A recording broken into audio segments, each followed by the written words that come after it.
Okay, so in presentations, I think you've had a bit of experience with that, right? You sometimes have to present for your team or what have you. Thank you, Tucker. Thank you very much for coming. All right, so this is what I'm going to give you this whistle stop on the presentations so that you feel at least that you've got it, all right? Remember, we're going to, through our videographers, we're going to have this available as a resource, and we're also going to have, I'll have put these slides up, right? And then from today, so that you don't lose what you have gained from today, I think you should have a look at those questions again, and then maybe do something in the coming week. In fact, you have to. Right. You have a deadline. Next week, the 9th. Right. Okay. Cool. So. Okay. Just asking these questions. Because there's no time to go into them, unfortunately. But you need to ask yourself, why would it be better in a presentation? And just now, Seppo suggested, right? Seppo suggested that that other candidate presented a fact sheet and it should have been a PowerPoint presentation. True. That's what you should do to turn things around. Take a brochure and turn it into a PowerPoint. Okay? How would you do that? So you could actually extend all of the exam papers by changing the genre each time. How would it be if this response to the client was actually a workshop and you were explaining this principle? And then you do it. So that gives you practice, not only what they've given you. Okay, what not to forget. Title slide, you must have a title slide, and on the title slide you must have who you're going to be presenting to and who you are and what the date is, okay? So that all that information is there, right? You don't get that, you get 2 marks taken off, right? From the category of slide, of range of slides. So you must always have a title. And closing slide you must always have, all right? If they say 7 to 9 slides, use the 9. If you can't fit in the 9, you've left something out, or you have got one slide that's too full. Okay? There must be a logical flow. We look at that, planning and structure once again. Okay, these are the categories.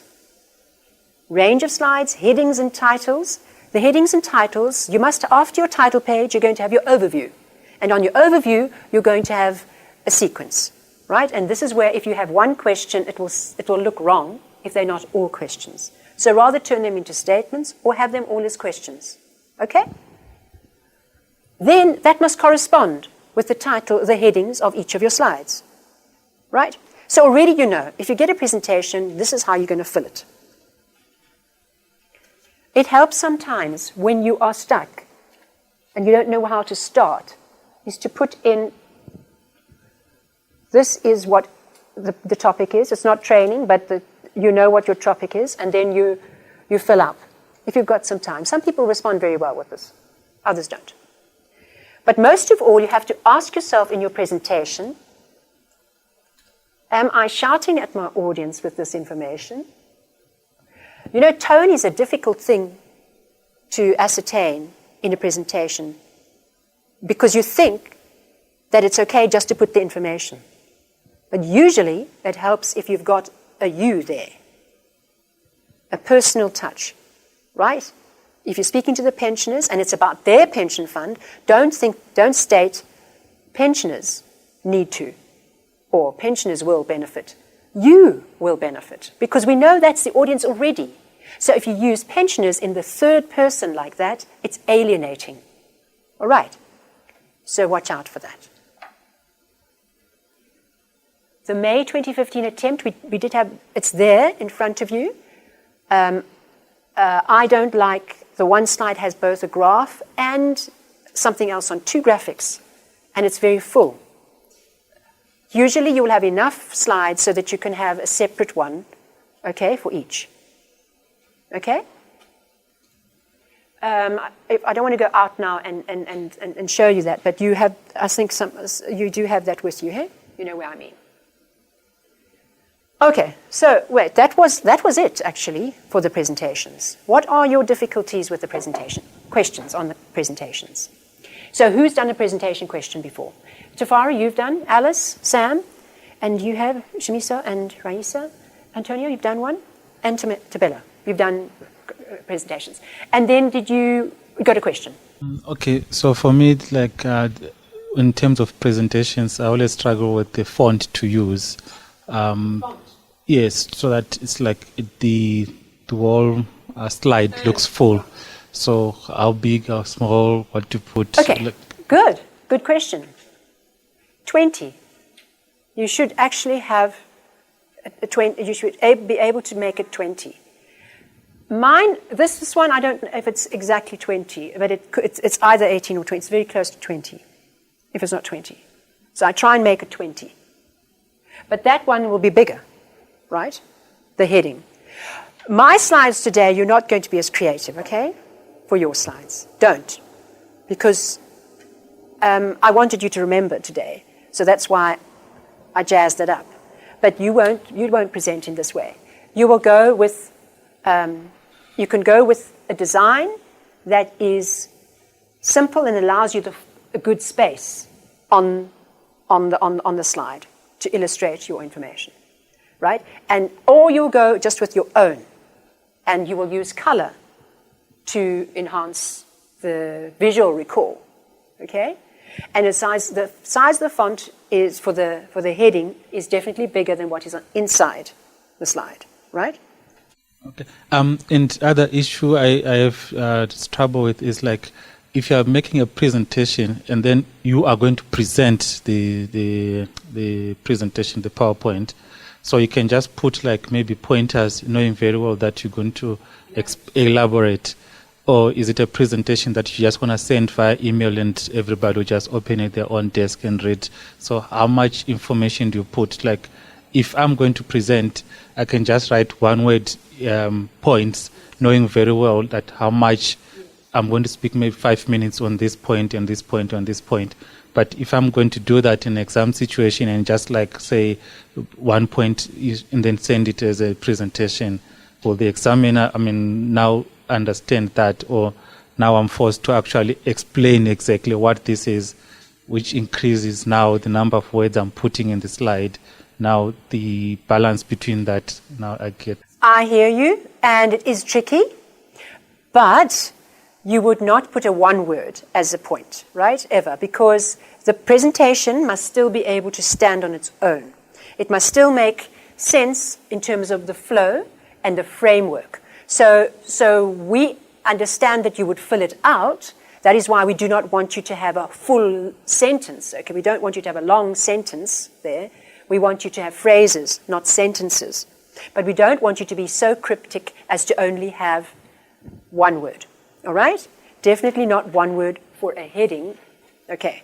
So the balance, it's tricky to get the balance right. But you did have a question last year in May where you had to do this presentation, but it was going to be for the customer care staff to refer to as a booklet almost, right? Those were the slides that they were going to use as their cue. Now there they actually wanted you to put more information. And that was very tough because I had just trained everybody up not to put so much information. And there they went and they thought, so Billy was wrong after all. Or I'm going to do what Billy said, and then I failed. So it felt awful that they did that. But there again, it's the context and your common sense to think, how will the customer care person know about this? It's not going to be a presentation. It's going to be turned into a slide and on the desk. So then, again, phrase-like, because the phrases also help. You can put more information with the phrase. But definitely not the one words. Does that help, Tafara? Okay, good. All right. And then you must number your slides, each page. Sam, you have a question. Regarding the themes, will you get penalized if you use a blank presentation theme? No, you won't get penalized if you use a blank presentation, but if it's all black and white, it's going to be very boring.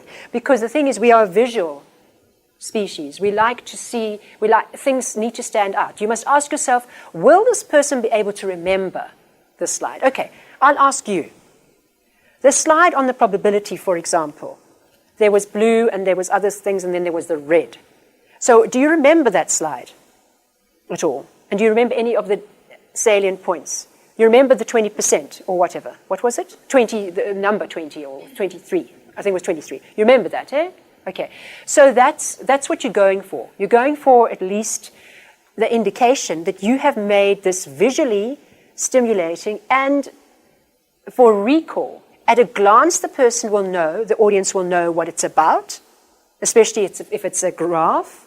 You mustn't be so detailed that they have to now work out what it is, right?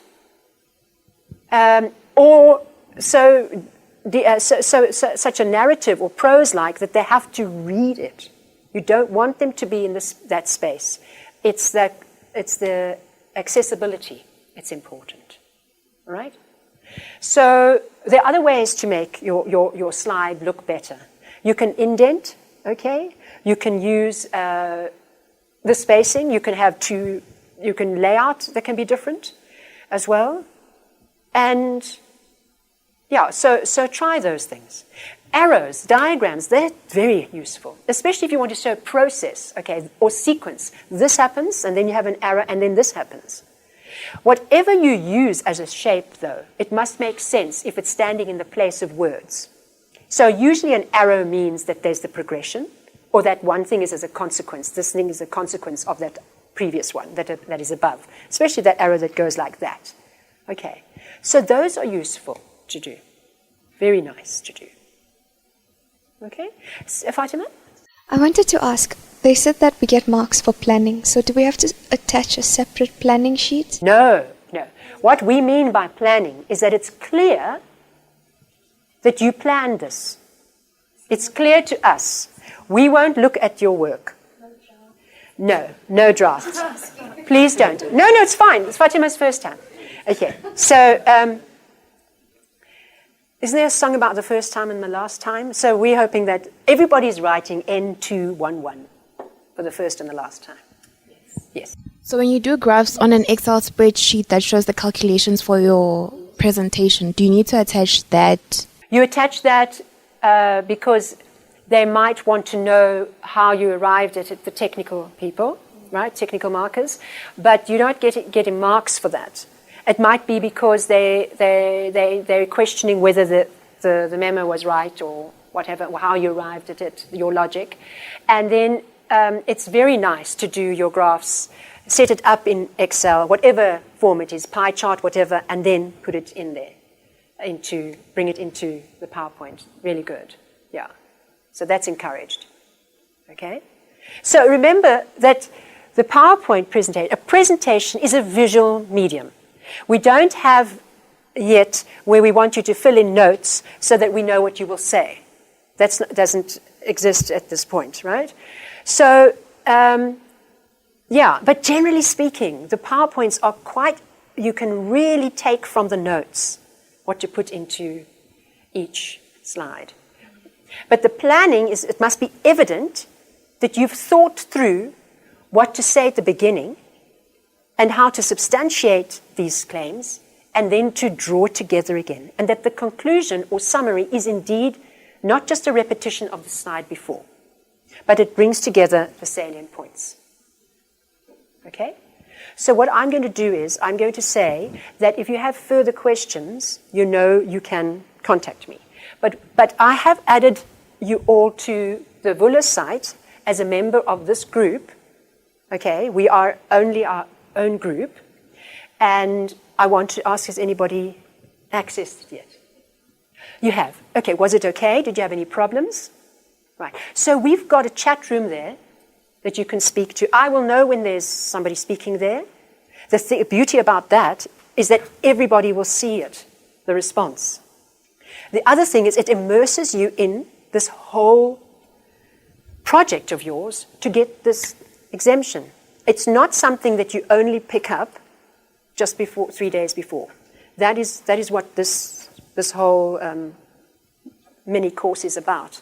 It's about getting behind it, taking it seriously, even though, oh man, it's just the one thing that's standing in the way. For some people, it's the one exam that's in their way. No, it's not in the way. It's your path, okay? It's the path that you're on, and it's part of, as they say, the obstacle is not a barrier, it is part of the path. Okay, everybody, how are you feeling? You feeling a bit better? Look, we couldn't unpack everything, but I think that unpacking the letter was great because that's never going to be off the menu, a letter or an email, right? And then looking at the notes, that's your task. And the timing, having enough time. All right, we're going to have a workshop on that. But I say, and this is also from Mike Jennings and Roy Vu, who run the actuarial site in America, and they've got a book out on actuarial exam tactics, is that both questions, apart from that May 2015, are going to count for the same amount of marks. Does it make sense that you should do the one that's more difficult first? No, it doesn't, actually, because the one that's more difficult, you're going to bank the one that you can do, you know you can do. Invariably, in every paper, there is one question you know you can do. Do that one, and then do the other one, okay? But if they're evenly weighted, I don't know, you have to appeal for divine guidance on that. And my powers don't extend that far.